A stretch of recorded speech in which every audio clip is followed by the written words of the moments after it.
Hey friends, welcome back to the Old Fashioned on Purpose podcast. So a few episodes ago, maybe last episode, I'm not sure how these will come out, but I talked about a huge issue I had with my potting soil this year.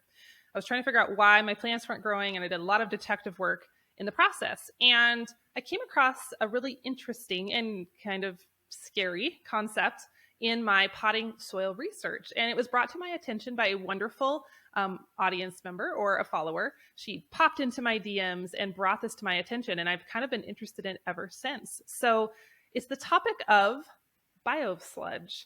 And if you have never heard of that, don't feel bad because I hadn't either. And it wasn't till my guest today brought it to my attention that I started to realize this is a really big issue that is potentially going to affect all of us and is potentially affecting all of us now. And we don't even realize it. So I'm excited to have with me today Miss Julie Lay. She has a Bachelor of Science in Animal Science from Auburn University and until 2020 has spent her entire career working in the food safety industry. So welcome, Julie.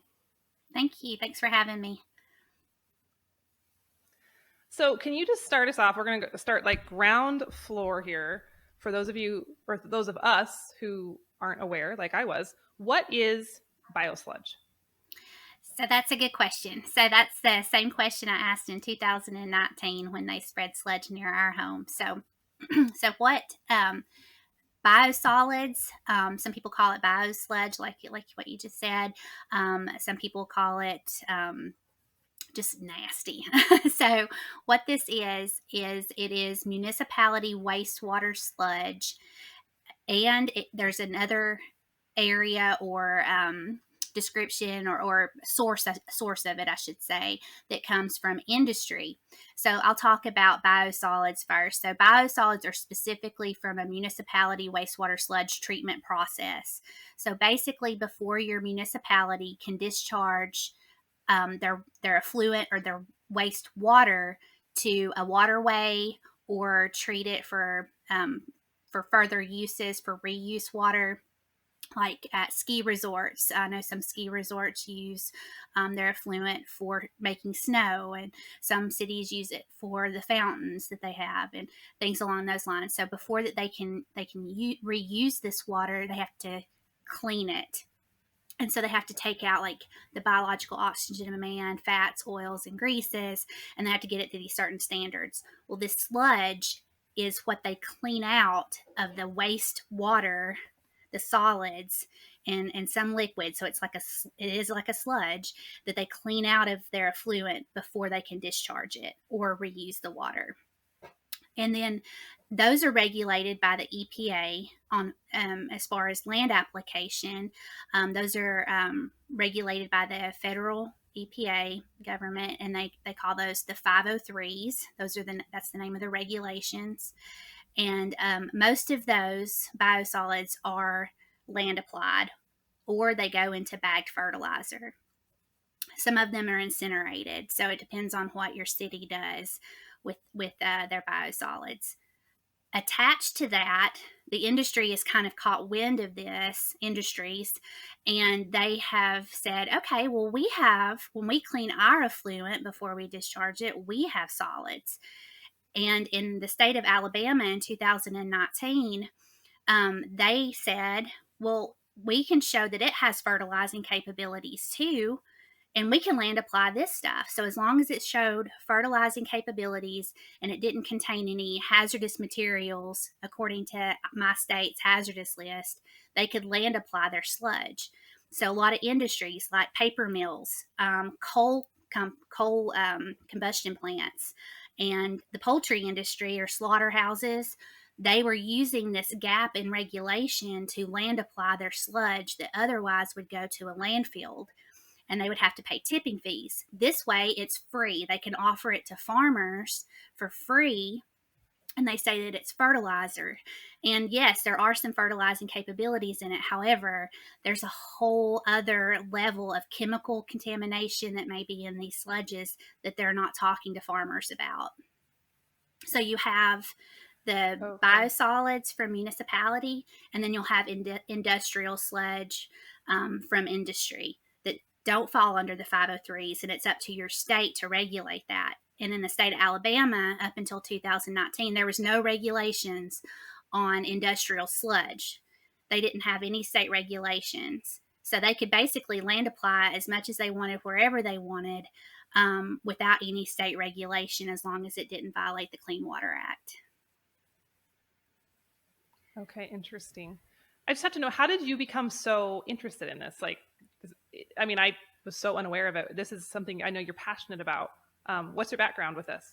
So, as you said, I've got my degree in animal science from Auburn University, and I come from a farming background. I am one generation removed from the farm, but my grandparents, they had a dairy farm, they had corn, tobacco, horses.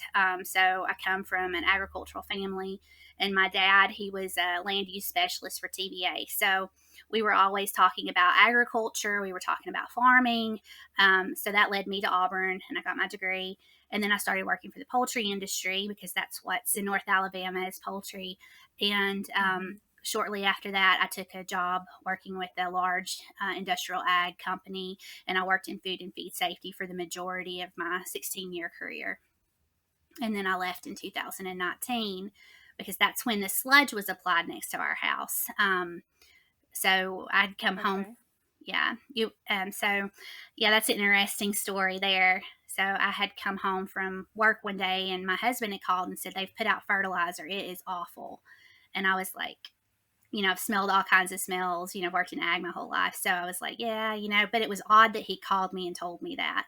And so I drove down the mountain. We immediately rolled up our windows. It was awful. Ran my children, my young boys, into the house.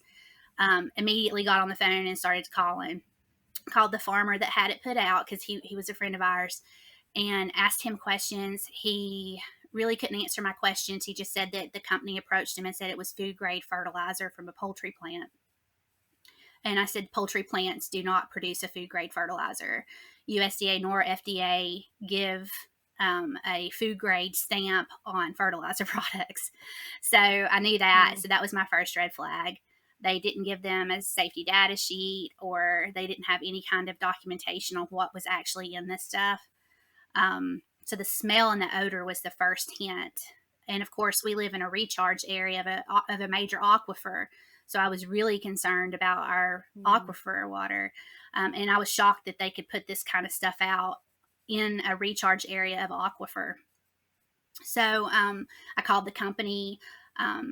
They couldn't answer my questions. They quickly got a little aggravated with me because I was asking questions that they couldn't answer. And so all these red flags just kept popping up. And working in food and feed safety, when you have red flags or you have questions that you ask that are not answered, it makes you dig deeper.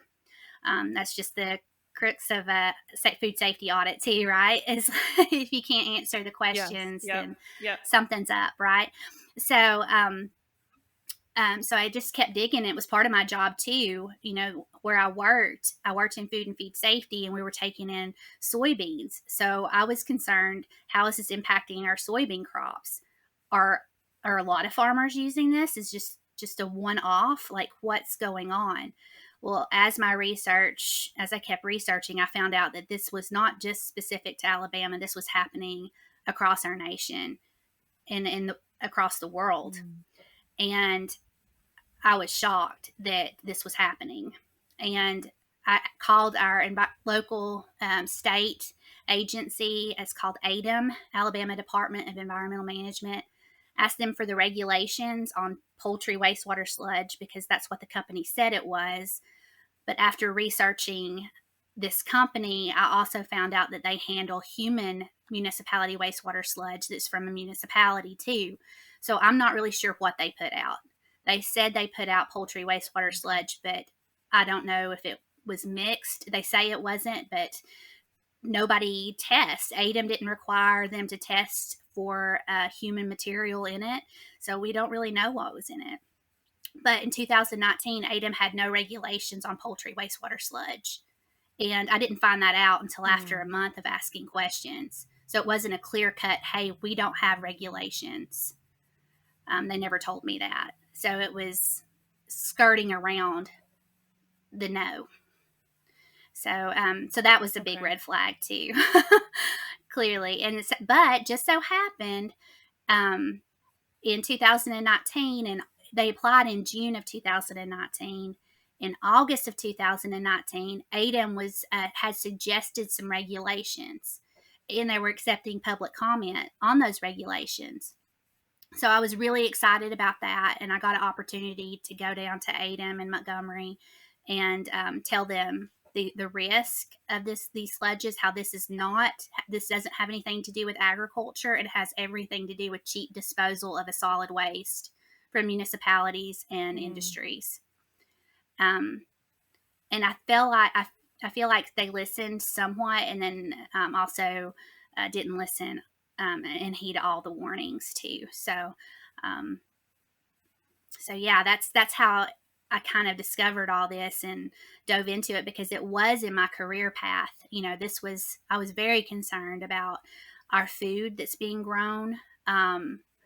Peanuts, especially those that are grown underground in the soil. I was especially worried about those. I found out that for biosolids, that cattle have to be removed from the pasture for 30 days, only 30 days after application, and then they can be put back on the fields. With this poultry wastewater sludge, there was no livestock restriction. They could put it out, and cows. Okay. Actually, I've got pictures of cows grazing in the fields while the sludge trucks were spreading sludge in the fields. It was terrible. So my first thought when I first started learning about this is, to be really honest, I was like, well, what's the problem with this? Because as a homesteader, I'm a huge fan of compost and manures, right? Like, I love it. I absolutely love them. And I've not done this, but I've heard of people talking about, composting toilets and human manure and all that. So I'm kind of like, well, maybe this isn't that bad. So can you fill us in? Like, what is the problem? Why is this not just your typical, oh, they're spreading, chicken manure on the field? How's this different? Yeah, so this is definitely not chicken litter or chicken manure that's being spread. This is, and that's one thing the sludge companies want people to think. I feel like I think they want people to think that this is chicken litter, or you're talking about animal manures, because of course, who's going to stand up against that, right? Like, if it's applied properly, it's a good product, right? So yeah, and on paper, it sounds like a great idea. It sounds like you're recycling, you're using human feces that does, that on crops that can be reused. That's been done for years, right? Um, Sure. but our, you can argue human poop from the 1800s and early 1900s is completely different than what we have today. We are packed full of antibiotics, estrogens, testosterones, hormones, drugs, illicit drugs. We are chocked full of those things, plus what all the chemicals that we flush down our toilets, plus the industry inputs. What are the inputs that these industries are putting into their wastewater before they discharge them to the city to handle? And that's been seen, like in Decatur here in Alabama. We have a 3M plant that's in Decatur, and they discharge their wastewater to the city of Decatur's municipality. Well, they in turn spread their sludge and found farmers to take this stuff, and now the farmers, they have to they're reaching out to the farmers to get money to try to help remediate their farms. And it's crazy, and like the guy in Michigan, that's farm was just recently seized. He can't grow crops. He's been told that he cannot harvest his cattle. So this is the land are people's. That's farmers' livelihood, and these companies are just coming in, offer saying all these greenwashing terms, like it's recycling, it's green, it's natural, when in fact it's the farthest thing from that. We are no longer just pooping and peeing and that's it, and sending that to the sewage treatment plant. There are a lot of different inputs, oils, different greases, chemicals.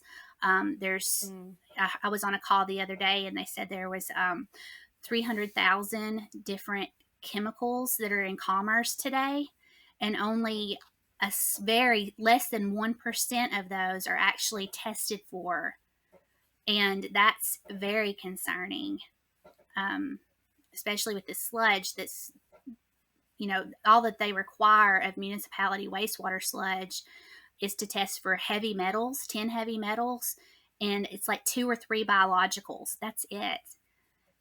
Mm, And in okay. 2000, and just, and to reiterate that, in 2018, EPA did a self audit on the 503 regulations for the land application of biosolids.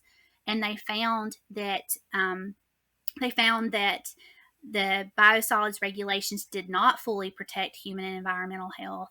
And they found that there was a number of chemicals that were in there that were acutely hazardous to human health. But yet they're still allowing this practice to continue because they don't know what to do with all this waste, because it does have to go somewhere. Yeah. And we need the infrastructure to be able to handle this. So just does not need to go in agricultural fields. It doesn't need to go into bagged Sure. fertilizers. And it is going into potting soils. Is that what you've discovered? Like it that is actually occurring. Yes, that's right. They're putting it in bagged Okay. fertilizers, and they don't have to list on the ingredient list that it contains biosolids. So it might say compost, it might say organic, it might Mm, say waste, and you, unless you dig and find out and call the company and you trust the company and what they say, you don't know what's going in your compost. So I'm with you, Jill, like using my chicken manure and my goat manure in my garden and making my own compost. That's the only way to go, and it's a good product. And if you use a composting toilet, that's fine too. As long as you watch what you're putting down your toilet, you're not yeah. using like different cleaners and that may contaminate your garden. It should be fine. It's just that's not what we're dealing with here. Right.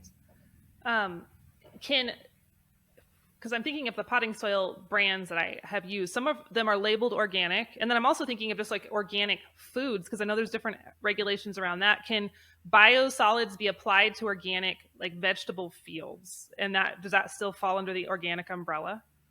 So if it's USDA organic, biosolids cannot be used on organic Okay. certified products. No. So that Okay. is one good thing. A lot of people are on the fence about buying organic. That is one really good thing. If you can't grow your own, buy USDA organic. It's not perfect, but it's better than the alternative. A minute ago, you mentioned the man in Michigan whose farm was seized, and I think I've missed that story in the news. Was that in relation to him using biosolids? Can you kind of tell us the background on that? Yes, so he it was a generation old dairy farm, and apparently at some point they used biosolids, and they I'm not really sure the timeline there, but they tested his soil, I believe, and it came back high with PFAS. So PFAS is a hot topic chemical right now. If you're familiar with that, so it's a carcinogen. It's known to cause a lot Mm, of different health problems in humans. It's the nonstick chemical that is in Teflon. So you're probably familiar with that in these Teflon oh, pans. yeah. Um, there's a Hmm. couple of documentaries that are about PFAS. One is The Devil We Know, and or is it The Devil Among Us? I can't remember. I'll have to get those to you. And then the other one is Okay. Dark Waters. Um, the first one that I mentioned is a documentary. The second is actually a Hollywood produced film that was put out in theaters not too long ago. And it talks about how this West Virginia community was impacted by PFAS contamination. And they say that Mm, every human being has PFAS in their blood at this point because it's used in so many different products, which is terrifying. But if it's in us, clearly it's in the sludge too, and that's what they're finding. They're finding that it's heavily concentrated in some of these sludges, and then that's being put out on farmland. And of course, the cattle that graze over that, if we eat those cattle, our deer population, they don't know fences. They don't know 30 days that they shouldn't graze mhm. over a field. Yeah. Neither did the turkey. They don't care about fences. That's just a fun obstacle for them to jump. Yeah. So so that's really Right. concerning, you know. So his farm, they tested the soil, they found the PFAS, and then they seized his farm. And I mean, I can't help but feel bad for him because he had no, Yeah. I'm sure he had no idea. He was just trying to fertilize his ground like any farmer would. Just one of those unintended consequences we see that sometimes we don't, as a culture, we don't realize till way too late. Right. And that's the sad part, you know, he's not supposed to grow any crops for sale and he's not supposed to harvest his cattle. So what is he to Mm, do? And this is a generation old farm. yeah. And it's really sad. And that's why it's so important, you know, folks like you and your followers to hear this and to research this. You know, don't take my word for it. Go out there and research it. That's when you really learn and you start getting more involved. Is when you see what's going on. And but it's so important for folks like you guys to have these conversations and to talk, because awareness is key. If we take away this consumer group of this sludge, then they won't have an outlet for it, and they're going to have to be forced to come up with a better solution. And that's what we need is a better solution and infrastructure to handle this waste instead of dumping it in Yes. rural communities and back on our dinner plates. Yeah. Are farmers incentivized to use it? I'm just trying to figure out, like, how does a farmer get access to it? Do the companies like call them up and offer it, or it's a good deal? Is it cost effective? Like, what's the draw to a farmer to want to Okay. use it? Yeah, so that's a great question. So, I've heard a couple of different things. So, the first, like the farmer that put it out that lives next to us, they approached him and said, "Hey, we know you're a Mm. farmer. Would you like to take? You know, we've got this free food grade fertilizer. It's got this nitrogen level. It's approved by Auburn University. They had a letter from a professor at Auburn University that talks about the fertilizing capabilities in it. However, they didn't approach the negative side of this too. So Mm. so that's the appeal, you know, fertilizer cost versus no cost, and this company's going to come and put it on your property for you. I mean, wow, what a deal, right? Um, Yeah. that sounds great. And unfortunately, he didn't ask questions and think about this critically. Now, wait a minute. Why are you, if it's such a good product, why are you just giving it away? You know, why Yeah. wouldn't they charge for it? And Yeah. working in the ag industry, margins are very tight. So if they can make Yes. money off of something, they're going to make money off of it. And so that's the appeal and the allure to it, especially right now. I mean, we're sitting in a critical time in our history that farmers are looking for alternative sources of fertilizer. So much so that, you know, our own government just put out some grant money, $500 million in grant money to look at alternative fertilizer sources. So we have got to communicate and jump on this and tell people this is your livelihood. Do not risk your land to take Mm-hmm. this cheap fertilizer. There's other options out there that you can do ground cover crops. There's other things that we can do besides contaminate your land potentially. Yeah. So I'm guessing that the biosolid companies are making money probably. Are they being? I'm assuming being paid to take on the raw product and process it, and then but they have to figure out a way to offload it. So they're like, "Hey, farmers, here's a great deal you can't pass up." So that's where the money is being made, is through the processing. Well, they're getting Is paid that to right? just come and pick it up at the treatment plant or Okay. the To come. industry. Yep. So they get paid to Got it. take it, Okay. and then they go to the farmer and they're like, "Hey, would you like this for free?" Instead Yeah. of taking it to the dump where they'd have to pay tipping fees. So Sure. yeah, Okay. That so makes it's a sense. win-win for the municipality. It's a win for the sludge companies that spread it, and then it's a win for the farmer on paper.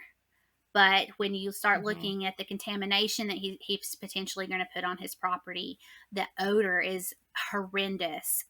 So he's losing he's losing respect in his communities from his neighbors because he's putting out this with no regard to his neighbors or hers. There no regard at all.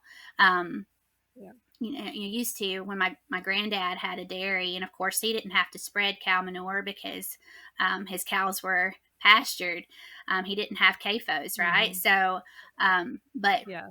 when farmers did move into the CAFO model of farming, you know, they would always talk with each other. They knew when people's birthdays were, and they would talk to each other and be like, okay, I'm going to spread on this day. And there's kind of this respect in the community there. But Mm-hmm. this this all kind of goes out the window. But yeah, it seems like they approach farmers. I have also seen where they approach new landowners. I think that's their market are first generation farmers, um, people that may have Okay. inherited land that don't really know about farming practices, and to ask these questions and just not say, you know, when the sledge company comes in, oh yeah, Joe Farmer down the road, he's using this stuff, and he's like, well, if he's using it, it must be okay, and just not ask questions. They really need to ask these questions and hear the other side of this conversation. Unfortunately, they're just not hearing it. But I will also say that there's a lot of very, very intelligent, smart, and the majority of farmers that I've talked to fall in this category. It's like, I would never take this stuff, never. And they're like, if it's free, why are they not?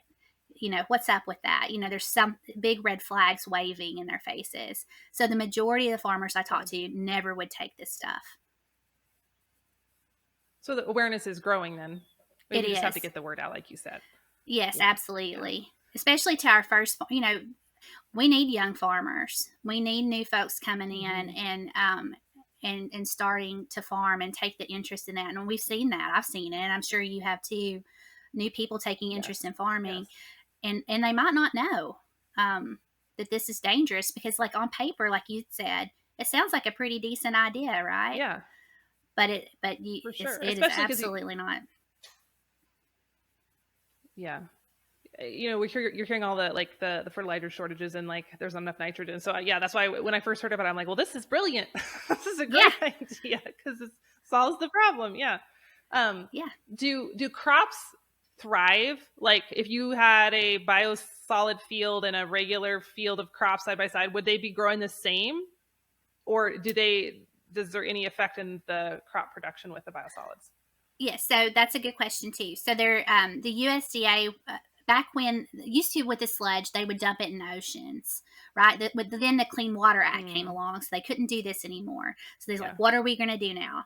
So the USDA partnered, or EPA partnered with USDA and land grant universities to do the research to show the positive spin on biosolids, so they could get the word out to farmers to Okay. start using this stuff. So there's a body of science out there that shows that there are fertilizing capabilities in that. You can't deny that. There definitely is. However, I have seen that repetitive use of biosolids will actually show a decrease in yields. A lot of these biosolids contain a high amount of fat. Fat in soil, that's not Uh, good. It'll encapsulate the water that's going to be taken up by the crops, and therefore it will reduce the water availability to some of these crops, so it can actually reduce your yields. So and then also, of course, the accumulation of heavy metals if you use it year after year after year. And now this rising concern about PFAS in our soils, and how that is being or how should I say, how that is being taken up in the human body, and in cattle and tissues and things along those lines, because you can follow, like, dioxins, they have that same pathway where they bioaccumulate in fats, and then of course would in turn bioaccumulate yeah. in us, because we're the consumer group. Yes. Yes. Are there certain crops that biosolids are being applied to on a heavier level, like certain crop industries or certain plants or vegetables or whatever? A lot of hay fields around here. I've seen peanut farms use Oh, it. okay. I've heard out, I don't live out west, but I've heard they've used it on wheat fields, corn fields. I know of one Mm, place that grows corn, this sludge product. And of course, cattle graze over it too, depending. okay. So, Yeah. and there are So some that's crop hitting a lot restrict. of the yeah. A lot of them. There's A some lot of categories there. Yeah. yes, there's some crop restrictions in the EPA 503s for biosolids, but again, I just don't feel like the body of science is there to show the studies because they don't know what's in the sludge. So if you don't know what's in the sludge to begin with, how do you know what to test for to see if it's in the crop? Yeah. And so there's a lot of scientists right now that are tackling this and looking into this. And I think the sludge companies are getting a little nervous because this is picking up steam and it's starting to, there's a lot of news articles that are coming out about this and people are speaking up and awareness is happening. So, okay, I was just going to say, I think a lot of people, are just wising up to this. The last couple of years, some people could say it's been a curse, but I see it as a blessing. That a lot of people are seeing how our systems are broke, and we're waking up, and I think that's a beautiful thing. I agree. Yes. And I think, yeah, folks like you just helping bring education to that is so crucial to that awakening. What methods are there to get rid of this waste product then? If we're not going to spread it on fields or dump it in the oceans, both of those sound like horrible ideas. Like, what is a safe way that they can be disposed of? Well, that's the $1 billion question, right? Billion, $1 trillion question. Mm-hmm. Yeah. If I could come up with a solution, I would be a very rich woman. But there, I don't really know the answer to that. I know there are people out there that are way smarter than I am that can figure out what to do with it. All I know is that this does not need to be recycled on our plates. Um, and there's some high heat treatment that some people talk about, that these biosolids can go through some incineration steps. But I think that there needs to be research. And then, like I said, if we reduce the consumer base for these sludges, they're going to be forced to come up with an alternative. And that's key. Yes, definitely. How can we, as and if we're not farmers who we can't just turn down the companies, so it's not like we can make a choice at that level. How can we, as consumers or homesteaders, how can we push back against this, or what can we do? I think it's important to first research what your state environmental agency, what their regulations are on biosolids and industrial waste being land applied. That's the first place, is to find out what's going on in your state, right? Where is this being dumped? Are we keeping up good records of where it is, and what are your protections? Because this could come very easily to your next to your farm. This could come on property next to anybody's farm that lives in a rural community. Unless there's been an ordinance passed where they can't spread it in the county that you live in, Mm-hmm. or the state, which the only state that I know of that's banned it so far is Maine. And that's been recently. But first, contact your state agency, find out what your regs are. Contact and support your local river keepers. They are doing amazing work. Our river keepers are so important, and there really needs to be a movement where, you know, environmentalists have gotten a bad name. It seems like, and I think that's on purpose. I think the industry has pitted um, people that are in support of industry against environmentalists, and that's really sad because it's a symbiotic relationship with the industries. We know that they provide jobs, but they need to be a good player too, and they need to take care of the communities that they're a part of. So it's a symbiotic relationship, and really, you know, we need to find a way to come together. And being an environmentalist isn't a bad thing. It's God calls us all to be stewards of the land that He's given us, and so I think that's something that sludge companies also want to throw you in a category that if you speak out that you're an environmentalist, and a lot of people have that bad taste in their mouth with that word. But yeah, I'll take it. That's absolutely, I'm an environmentalist. I think that, protecting our water and our soil is the number one step with being a farmer, right? So I think that's kind of funny. Absolutely. Oh, absolutely. Yes. So we need to get that stigma away, and embrace that word again. And then, of course, talk and have these conversations. You had mentioned buying USDA organic. if you can't grow your own, that's the next best thing.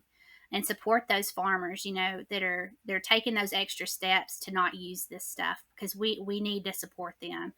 And then that rolls into support your local farmers. So a lot of your local farmers can't afford that USDA organic stamp or that certification. Go and talk to them. We need to start having these good relationships with our farmers. We need our farmers back in our communities. Outsourcing our food, I don't know how that happened. It is ridiculous. We should be more in control of our food. And so we need to support those folks. So if you don't have milk, if you don't have a milk cow, find somebody that does and see if they'll sell to you, I just think that's wonderful. And you do a great job of promoting that. So get engaged with your community. That's a big step too.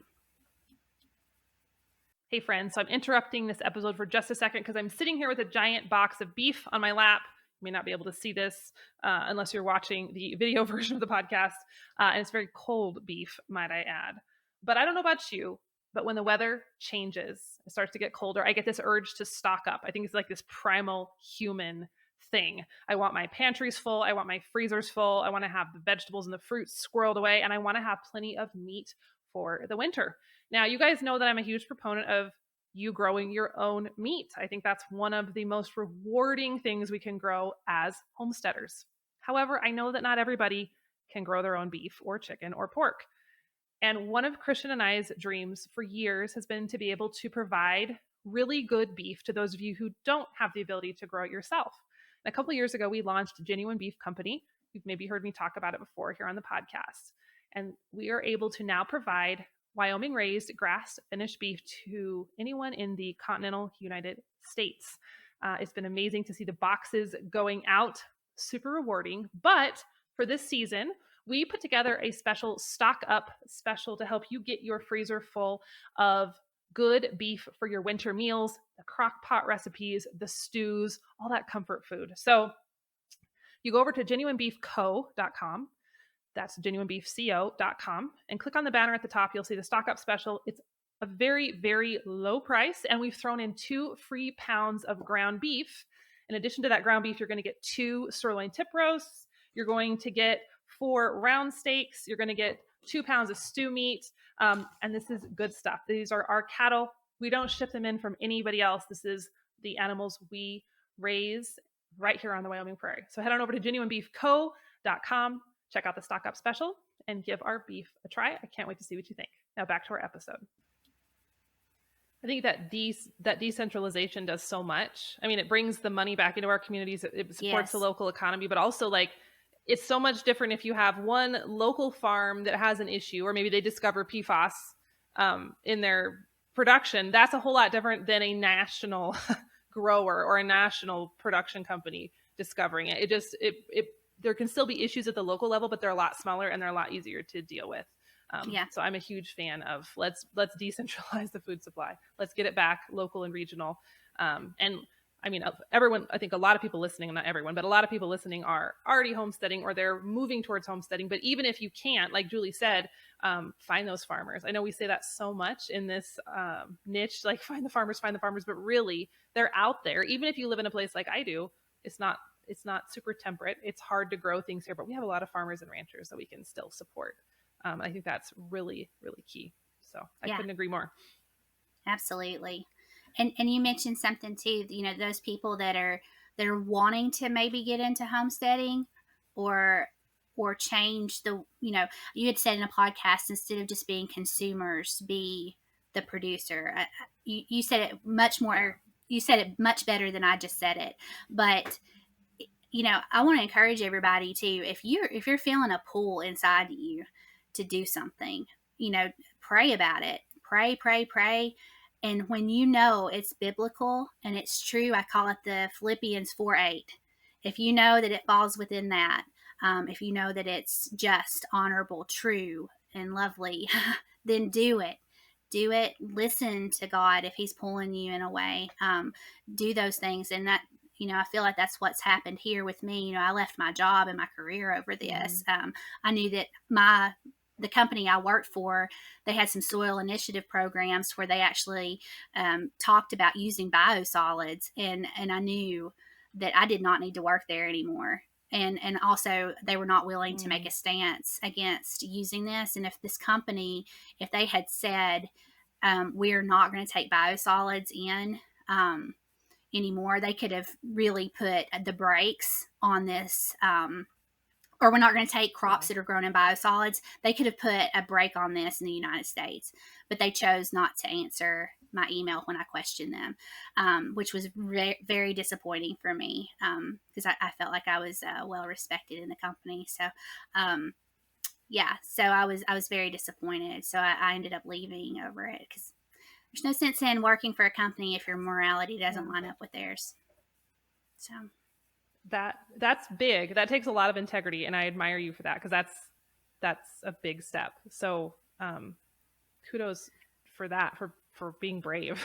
But not so I, but God, right? Since you left. Since I left in 2009, this is there's a lot of the timeline is it was completely in God's hands. I know I'm talking about God a lot, but He has had a huge role in this, and He. But I left in 2019 in November, pulled my youngest out of daycare, and was keeping him home with me because I wanted to be home with my babies, and that's important work. And so, and then COVID hit in March, and so my oldest was home with me, and I started doing his schoolwork online, and I realized how out of touch I was with his schoolwork. It's shocking. When I look back, I just shake my head and almost want to cry that I wasn't involved in his school at all. I didn't realize these no nonsense words and things along those lines I didn't agree with, or have, And so anyway, long story short, I pulled him out of public school, started homeschooling him.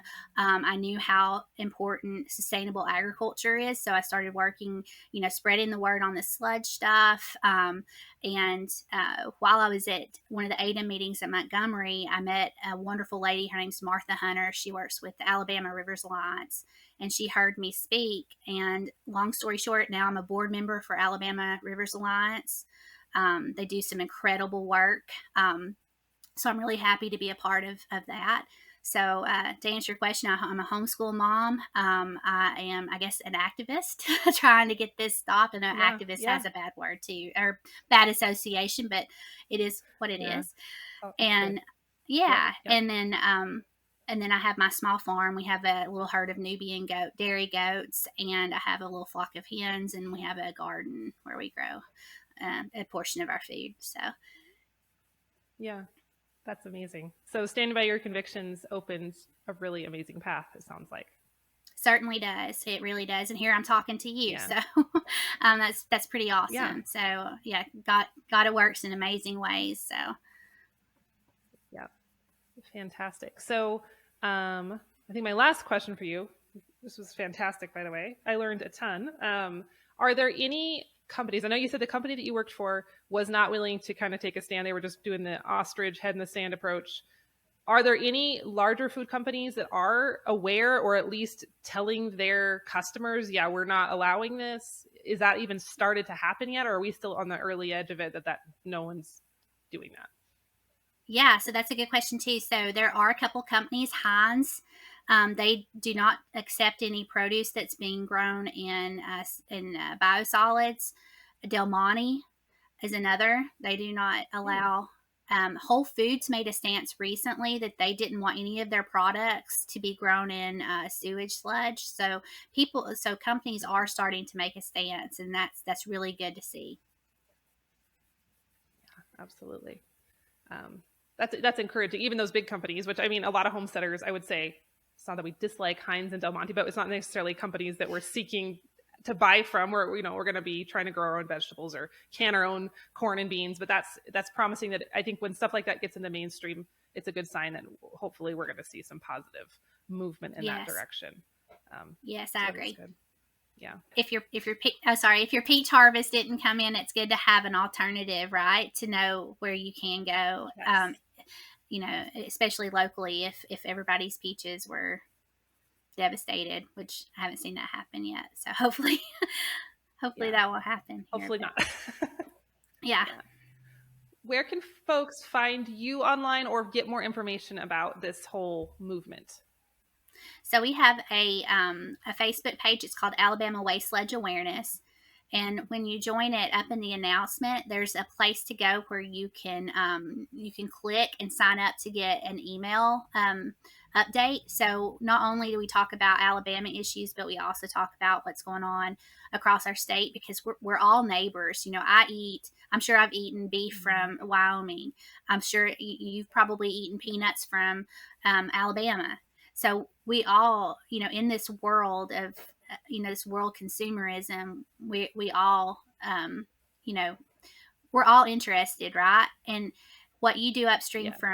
upstream, it impacts me downstream. So I think it's important that we share what's going on. And Alabama has this waste sludge awareness page, but there's one for Ohio, there's one for Oklahoma, there's one for Georgia, there's one for New York, Virginia. So there's people fighting this across our nation. So I just encourage everybody, Excellent. join us, of course, but also look what's going on in your state. Yes. Okay. So we'll drop a link to that in our show notes.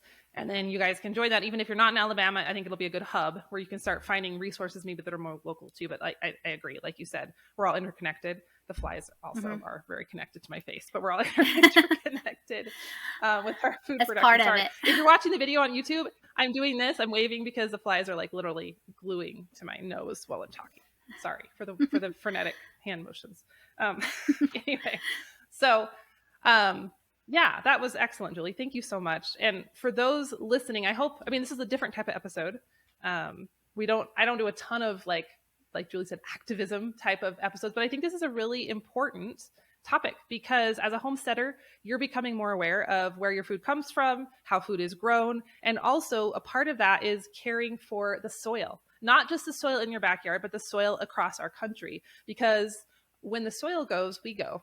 And it's really, really important that we're buying with our dollars and supporting practices that are healthy for us and our kids and our animals and the planet. So I appreciate you, Julie, doing all this research, for standing by your convictions, for doing the hard things, and now educating the country on this really important issue. So I appreciate your time. Yeah, thank you, Jill. And I also wanted to say that Sierra Club, which they do have a working group on biosolids too. So and they're out there looking and watching for this too. So that's good that the Sierra Club is watching this too. So yes, I predict we're going to hear a lot more about it in the near future, which is a good thing. Oh yes, I feel like this is great. This is a huge topic, and we will be hearing a lot. Thank you for helping lead the way. Thank you for having me on and sharing this story.